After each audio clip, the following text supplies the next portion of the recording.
Hingga kini kasus dugaan pembakaran rumah yang menewaskan keluarga wartawan Tribrata TV Riko Sempurna Pasaribu terus diusut oleh kepolisian. Ada dugaan peristiwa kebakaran yang mengakibatkan Riko beserta istri, anak, dan cucunya tewas melibatkan oknum anggota TNI. Namun kemarin 10 Juli Panglima TNI mengklaim tidak ada keterlibatan anggota TNI dalam peristiwa itu. Untuk membahasnya kita telah terhubung secara virtual bersama Ketua Dewan Pers Ninik Rahayu dan Kabid Humas Polda Sumut Kombes Pol Hadi Wahyudi. Selamat sore Bu Ninik, selamat sore Pak Hadi. Assalamualaikum, selamat sore. Bunda, selamat sore. Waalaikumsalam. Sebelum ke pembahasan, saya mewakili CNN Indonesia menyampaikan bela sungkawa kepada keluarga besar almarhum Riko Sempurna Pasaribu atas meninggalnya rekan jurnalis Riko dan ketiga anggota keluarganya dalam peristiwa kebakaran yang terjadi. Kita langsung ke Pak Hadi dulu nih. Saya coba rangkum data dan informasi yang didapat Pak Hadi terkait kasus ini. Pertama, Kapolda Sumut membenarkan bahwa rumah Riko dibakar. Lalu kemudian polisi menduga ada 2 oknum warga sipil yang terlibat dalam kebakaran. Saya juga mendapat informasi tambahan seperti peristiwa kebakaran, ada warga sipil yang disinyalir adalah pelaku pembakaran membeli bahan bakar minyak eceran yang dijual di tempat korban. Kemudian dari hasil penyelidikan polisi dikonfirmasi penyebab kebakaran berasal dari luar rumah yang diperkuat dengan bukti sampel jelaga di depan dan di samping rumah korban. Ada dugaan pelaku menyiram dinding rumah dengan bahan bakar yang dibeli karena ditemukan botol kemasan bahan bakar tersebut sekitar 30 meter dari TKP. Pak Hadi, proses penyelidikan kasus ini sudah sampai mana Pak Hadi sekarang? Baik, kami sampaikan kembali bahwa proses penyelidikan dan penyidikan terhadap peristiwa ini sudah semakin terang. Artinya bahwa yang pertama peristiwa terjadi apakah ini kebakaran atau dibakar berdasarkan hasil identifikasi kemudian analisa laboratorium forensik, kita sudah menyimpulkan, polisi sudah menyimpulkan bahwa ini adalah peristiwa kebakaran yang disengaja atau diperbuat oleh seseorang.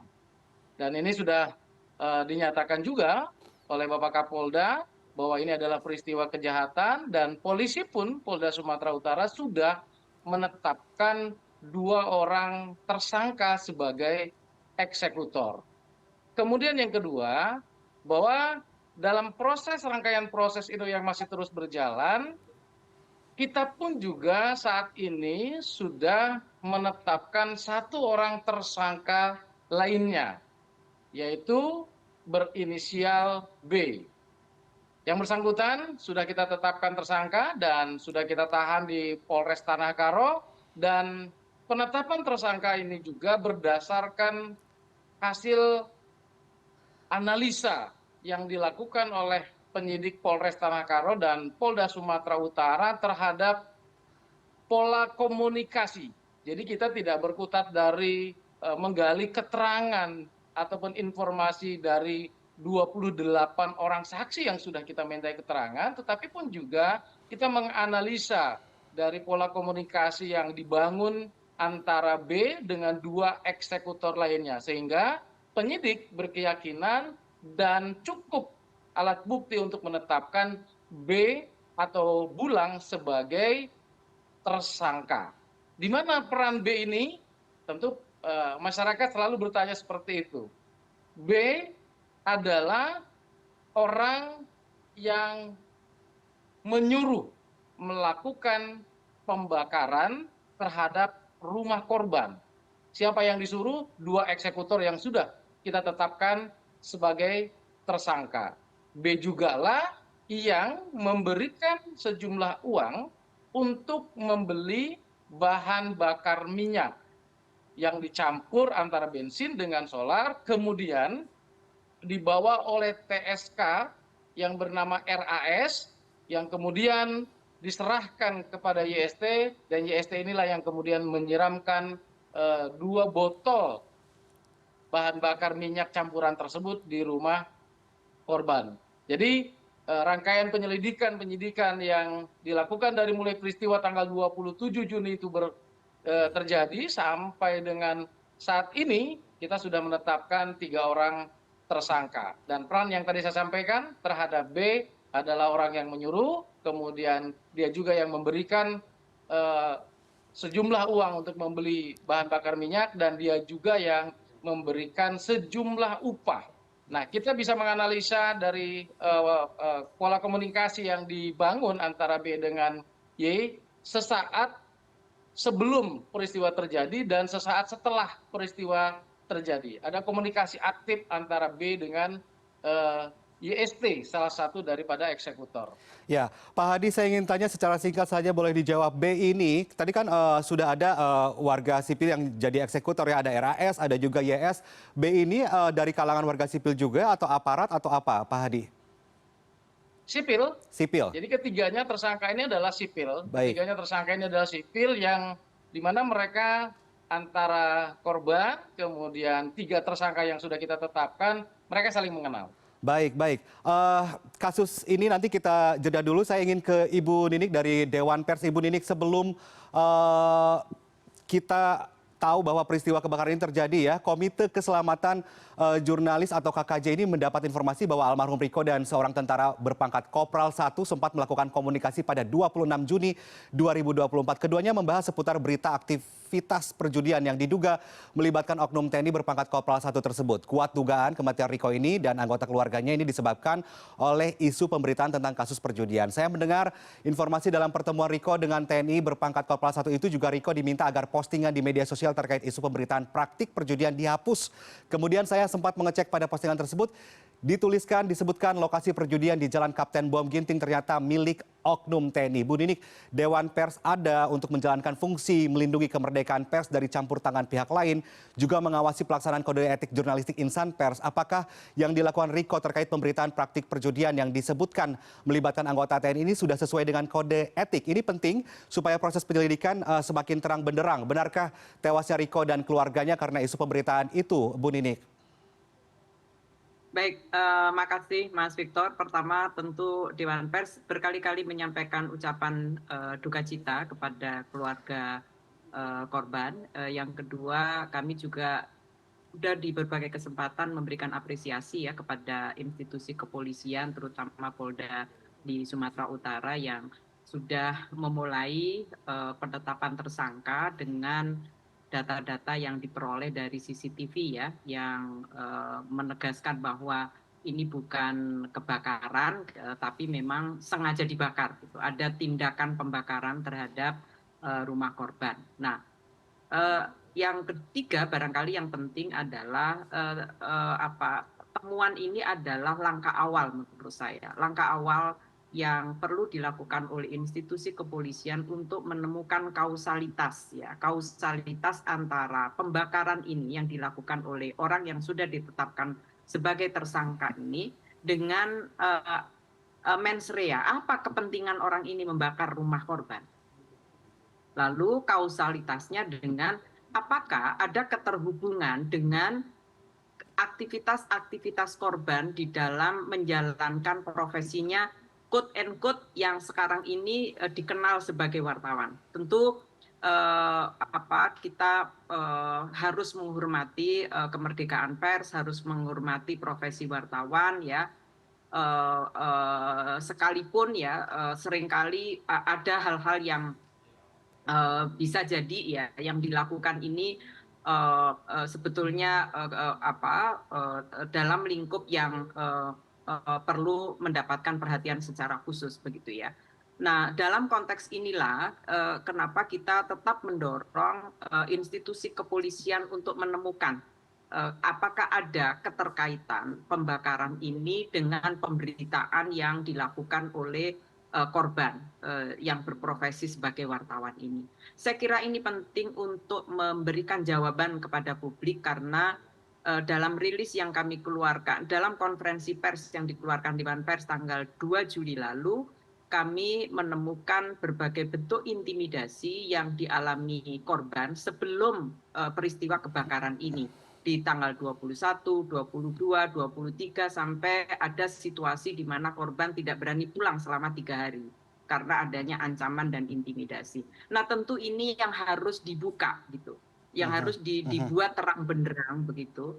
Nah itu yang selanjutnya yang perlu juga segera diperlihatkan kepada publik adalah hasil lab forensik ya Pak Hadi saya kira, karena lab forensik terhadap jasad keempat korban. Ini penting juga untuk disampaikan kepada publik hasilnya seperti apa, termasuk lab forensik di tempat kejadian itu seperti apa. Nah, ini saya kira akan membantu kepada kita, kepada masyarakat, kepada insan pers, begitu ya, apakah peristiwa pembakaran ini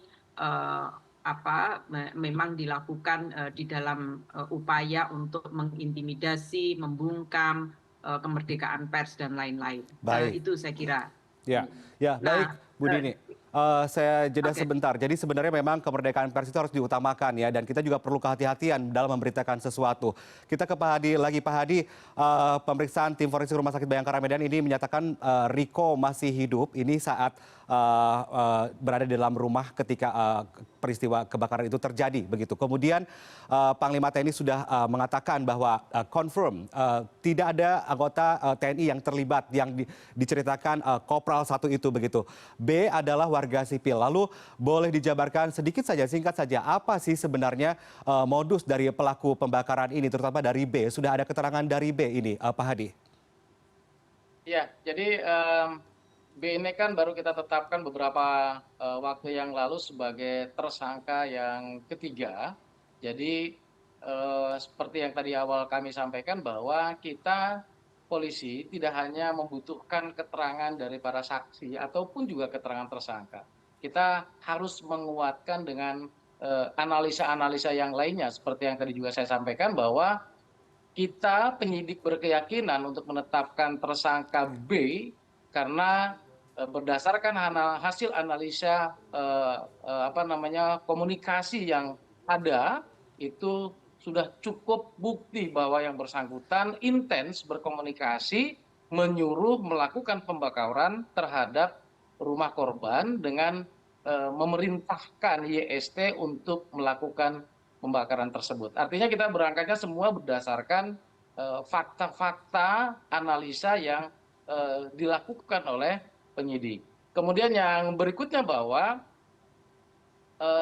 saya sampaikan bahwa peran daripada B ini tadi sudah disampaikan bahwa yang bersangkutan ini adalah orang yang menyuruh melakukan. Kemudian yang bersangkutan juga ini adalah orang yang memberi sejumlah uang untuk membeli bensin dan juga orang yang memberi upah sesaat setelah dua eksekutor ini melakukan pembakaran rumahnya.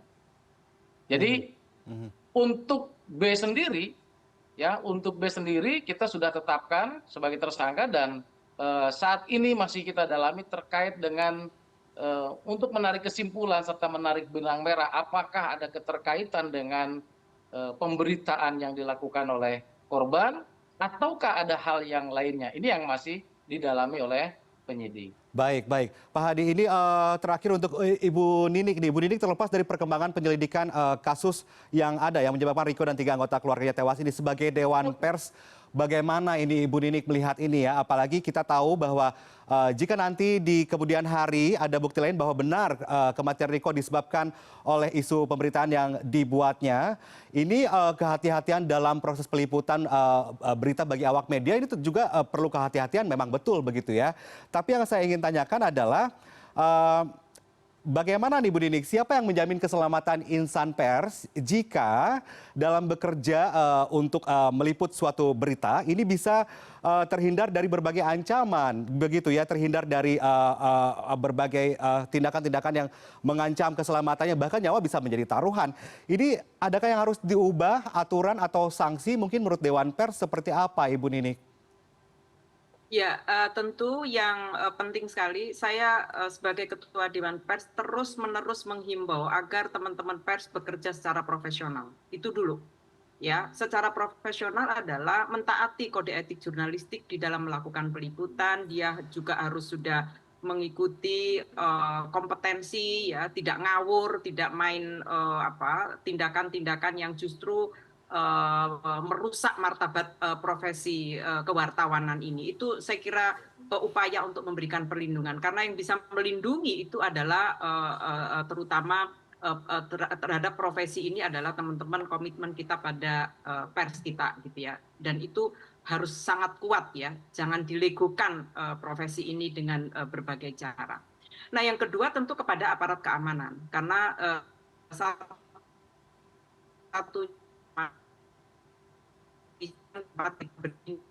harus percaya bahwa mereka akan bisa menyelesaikan ini begitu ya, sungguh-sungguh dan dengan komitmennya, termasuk di dalam proses melakukan penyelidikan kasus ini ketika melibatkan teman-teman semua akan mendapatkan perlindungan.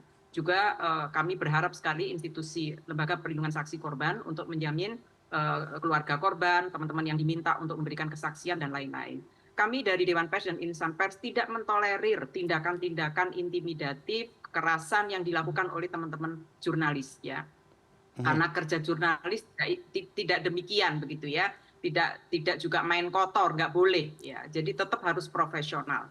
Dan itu yang harus dalam koridor kita.